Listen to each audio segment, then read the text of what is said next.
Hey everybody, it's Dr. Love, and we are continuing on an escape from Mr. Lemoncello's library. Today we are on chapter 40. So grab your book and let's read together. Really?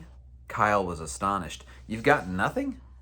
Well, said Curtis, the only connection I can see is Thomas Wolfe wrote Look Homeward Angel, and Lewis Carroll wrote Through the Looking Glass. Both titles have the word look in them, but the two books are otherwise completely different. The two authors as well. Kyle and his whole team stood in silence until Sierra started jumping up and down. Of course, she shouted. Your time is up, announced Dr. Zinchenko. Okay, Kyle said to the computer screen. Thanks, Curtis. That was really helpful. It was, said Sierra, daintily clapping her hands together like a very polite seal. The computer screen faded to black. What's up? Said Miguel. I think I know how to crack the statue code. There's a code, said Akemi. Who knew? It'll take time, said Sierra, and I need a computer. Okay, said Kyle, who was sort of shocked to see Sierra so completely jazzed. We'll be in our meeting room putting together a list of new Dewey Decimal numbers from the Bibliomania cards, so we're ready to hit the ground running when the doors reopen at 10 tomorrow morning.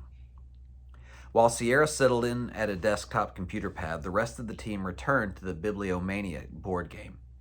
We should just start flipping over cards and putting together a list of call numbers, Kyle suggested. Sounds like a plan, said Akemi. She plucked a purple card out of the pile. Lose a turn was all that was printed on the other side. Try a different color, urged Miguel. Akemi flipped a blue card.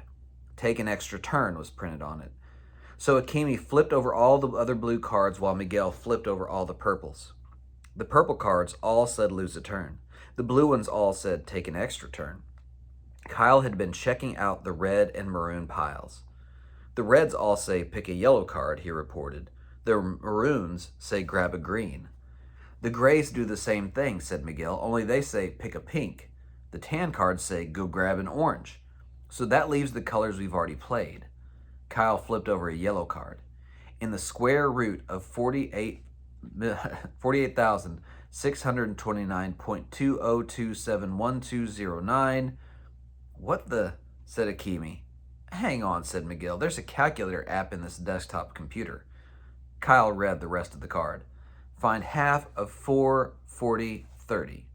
Well, that's 22015 again, said Akemi. And the square root of 48,000, whatever, is 220.5203, said Miguel. The King James Bible we already found. Akemi flipped through the rest of the yellow cards. Same with these.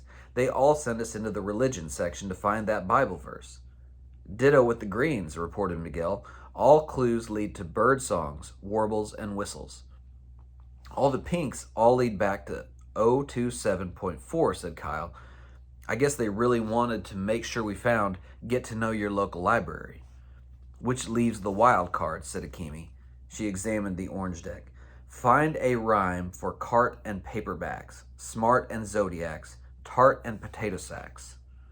The art and artifacts room, said Miguel with a sigh. Where, Akemi continued, we need to find a rhyme for Randy, Sandy, or Brandy.